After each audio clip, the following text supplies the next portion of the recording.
Hello, I'm William Brougham and welcome to the panel show's It's Your Business. We are, of course, as if you needed to know, in Sydney. Look at this magnificent backdrop for Sydney Opera House, for CBD, and we are in Kirribilli, just the other side of the water. And on today's show, our guest, and we're very privileged and honoured to have him, is thought leader Josiph Alvaro. Thank you so much for coming onto the show. How are you? Oh, very good. It was an absolute pleasure. The pleasure's all ours, trust me. Thank you. Not a lot of people trust me, but I hope you will today. Now, I want to know a bit about being a thought leader. What is a thought leader and what do you do? I suppose in a nutshell, I challenge people.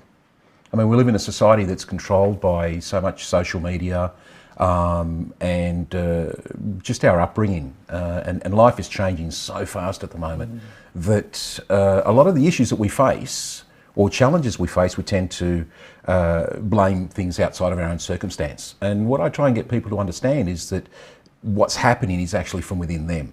So it's really about challenging their perception of life, really.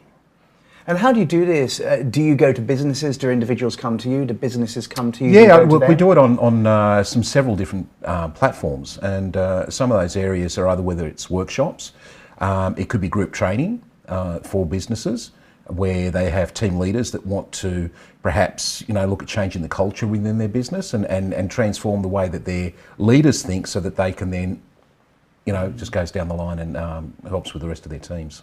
What are the kind of issues that people come to you with? Look, a lot of issues, to be honest, they're all very similar because when you break them down, it comes down to acceptance. Yeah. And when people struggle with accepting the life that they have, because they're forever comparing it to what's going on in society or, on Facebook or with their friends. So, and then that sort of leads to a bit of depressive thoughts and things like that. So once you start to get them to understand that what's happening, again, it's just an external thing outside of them. And we don't know what happens at home when those doors close. So in accepting themselves, they start, the things that they used to annoy them, don't annoy them anymore. And those things that annoy them, where does that come from? Is it childhood? Look, yeah, a lot of things can be related back to childhood. I'm very intuitive, so I talk a lot about our DNA structure. So what can occur at times is that past ancestral trauma, issues that have gone in the past from grandparents, great-grandparents, not only do we get our blue eyes and blonde hair or dark skin or light skin through the generations through our DNA, but the DNA is energy. So it holds energy sequences. It's almost like a virus in your computer. And what will happen is that an issue may occur in your lifetime, something will happen to trigger that event, and then those emotions come out. And a lot of people don't understand why they feel like they feel, or why they're doing what they're doing, or why does that annoy me? And that's probably the first question I ask people. I'll say, okay, but why does that upset you? In most cases, people have got absolutely no idea. All I know is that when that occurs, I really get upset. And then you start digging a little bit deeper. Now, you talk about ancestral trauma, but of course you've had your own traumas, haven't you? Are you able to take us through some of those? Yeah, a very difficult relationship, marriage. And it's quite interesting because the marriage was never right from the start. But in today's society, it's really, really difficult for men. Here I was in a position around late 2001 where I had finally caught her out, in a relationship with my brother-in-law for 10 years. And I had an 8-year-old and a 10-year-old child, and I just could not be relegated to weekend visits. So I decided to put that behind us and try and work on the marriage to get where we needed to go. Unfortunately, that really didn't work out, and it became like two angry flatmates for quite a few years.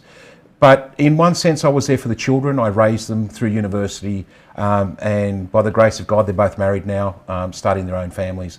And I'm okay with that, and I'm pretty cool. Because it can turn toxic, can't it?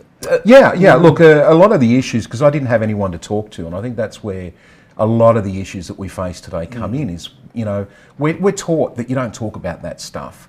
It's embarrassing. It's embarrassing for the families. For me, at that point in time, my father was dying. It was another family member that was involved in that indiscretion. And the outfall was going to be huge. So I decided to internalise it and keep a lid on it, and you know, probably my ego thought I was too good and I could actually handle this and change things. And Dad dying, and then my dad passed about 10 months later. And that was just, you know, catalyst for just more and more and more trauma, again, which I held inside. And of course, you've lived through chronic depression as well. Absolutely, yeah. Yeah, I mean, you start doubting a lot of your decision making, particularly when you're supposed to be in a loving relationship and you think, well, maybe I'm not good enough. And, you know, and that stems also back from my childhood. Where in a lot of instances as parents, we do the right thing, but we end up with the wrong result, you know, and in that the upbringing was more of, you know, nothing was ever good enough in the sense to push us to achieve more, because Mum and Dad came out from Italy with a suitcase.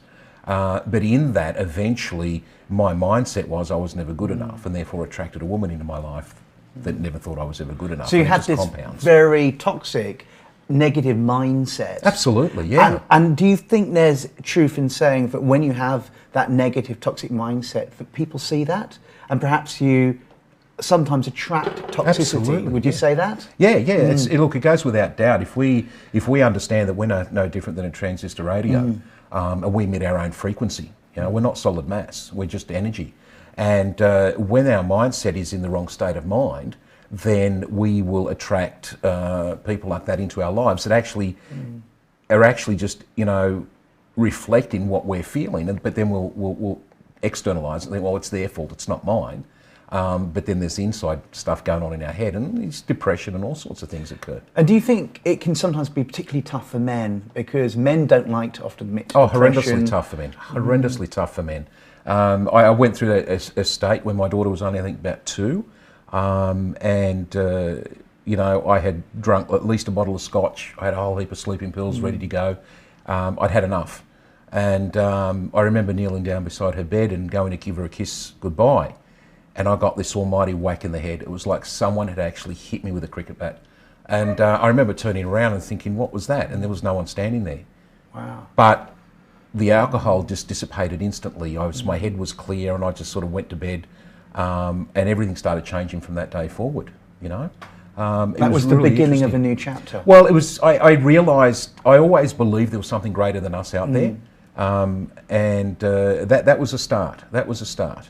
You know, but then when you don't listen to your intuition, other things occur. And in 2014, my bowel ruptured, and I ended up in hospital with a 20% chance of survival. You had life-saving surgery, didn't you? Absolutely, absolutely. But once again, I was in that situation where the professor says to me, "Look, you've literally got a 20% chance of survival. Your cavity is just full of stuff. My blood was poisoned." And I was actually on the way out, and they had to resuscitate me on the table. But the interesting thing was, I never fought it. I was like, okay, well, this is cool. If that's what it's meant to be, I said a prayer to my children, and I thought, oh, they're good kids, they've got great partners. And as a dad, I've done everything within my capacity. And I think for the very first time in my life, it was the only time I really accepted what life was in that moment. And also then it was just, the reality was, I knew I was going to be okay at the same time. I didn't even feel my body on the bed. I just felt like I was floating. Was it a reality check that made you appreciate life more? Yeah, it was. It was like, it was, in a funny sense, everything came crashing down, but everything sort of woke up at the same time. It was the end of one thing and the beginning of something a whole lot more. So what makes you so passionate about what you do? The interesting thing is that I've always been like this from a young age. I've seen things, felt things very intuitively. And the same thing again, being a big guy from an Italian family, you just don't talk about your emotions, you don't do this, you don't do that. But that experience and realising that I wasn't living my purpose, I was being dishonouring myself. And I think so many of us do that because we feel that we've got to be pushed into this framework of society to do but we actually become prisoners within this framework. And I thought, oh, you know what? There's people like to listen to my story. A lot of people come and talk to me. There's amazing healings that have occurred around me. So I thought, you know what, yeah, I've got to take this out and really accept it and grow with it, because I've been given another chance at life here, and I've got to leave a major impact on this world. Well, you've been given another chance of life, but what advice would you have for your younger self, say 10, 20, 30 years ago? Nothing. Just do the same you did. You don't think there were any mistakes you made? No, you absolutely have no regrets? not. No, I don't believe in that, because again, every time we start thinking about the mistakes we made, we're not accepting the situation we're in today. See, I wouldn't be sitting here with you today and talking to you if I hadn't done what I did. But that has given me such a great depth of understanding that resonates with so many people that are suffering in silence. And when they come to me and they open their heart up, that's when healing happens. I don't heal people per se in that fashion, other than my heart's open, their heart's open, and things just flow. And that's how people just heal from that. What are the major common issues that people come to you with? Look, the main ones, there's a lot of people suffering with issues with relationships, particularly second relationships if they've come out of a divorce. We've had issues with, people who've got issues with children, not knowing how to control them when it comes to social media and things like that. And it's quite interesting. I have quite a number of clients who are extremely wealthy. We're talking in the tens of millions. And sometimes have a lot of issues. They have issues at home, because generating money is one thing, but they just don't have a home life. So it's really, it can be wide and varied, but it's all about bringing people back to a balance and getting to understand that, life is not difficult. We make it difficult. Yeah. And it's not all about money, it's not all about cars. Because there is so much indoctrination, there's such a focus on financial success, whereas that balance with being happy, with living life to the full. What other kind of advice would you offer people? Think about your intent. I think one of the key things that I talk to a lot of people about is, what is the intent behind you wanting the car? There's no drama having a nice car or a nice house. But what's your intent behind it? Because you want to be like everyone else, or you want to show off, or you think that's going to give you success? If you don't feel the success, you won't keep it. You'll have problems with that car, you'll have an accident, and things will go wrong. Once you start questioning your intent behind what you do, you start realising there's a different value to the way you live your life. And that's really key for a lot of people, because it's like, well, why do you want to do that? And they realise that most of the time it's not even doing it for themselves. They're trying to do it to appease other people, or the perception of what other people expect of them. Now, outside being a thought leader and helping others, what are your other passions in life? My Ducati motorcycle. Wonderful. Tell us a bit about that. Love it. That's it's quite interesting, because I teach meditation at times, and I often say to them, jumping on a motorcycle and heading out the country is no different than meditating, and watching the MotoGP. I follow that quite avidly. And it's liberating, isn't it? Well, it is. It's just a total sense of freedom, and you can just get out and enjoy it. But not only that, you just feel nature when you're cruising through the countryside. You feel it in a different way than you would in a car. Now, you're of Italian heritage. I think you're first generation. Is that correct? That's correct. Yes. Anything about Italy or the Italian culture that you love? Food? You know what? Their attitude. Yes. Their attitude. When I go back there, where Dad lived down south, their attitude to life is wonderful. They don't have a lot of the things that we have today, but they just don't sweat it. They'll work 4 hours in the morning, close up at 12, 1 o'clock, take 3-4 hours off, go to the beach, enjoy lunch with their children, and then come back and work from 4 to 8 at night and just go for a few drinks. And they actually, the community spirit, the village atmosphere and the community spirit that a lot of the European towns do have, we've lost. Western society has lost. We don't have that capacity unless you're living in major cities where you can just walk downstairs and catch up with friends for coffee. You actually have to get in the car and drive somewhere. And we've lost that village and that community concept, which is sad. What do you think's improved in our lives in general? Look, I think the improvement in our lives is we've got, technology is amazing. It allows us to reach across the world where we never used to. Medicine, surgeries, things like that. The ability also, I think, that we have today is that people can be and choose who they want to be. There's more freedom in one sense, but there's also more pressure to be something else. But the ability that we have at our fingertips today it's a Pandora's box. It's whatever you want it to be, which is amazing. What are your hopes for the future with regards to yourself? Just to keep doing as I'm doing and become a global speaker and touch the souls of as many people as I could possibly touch.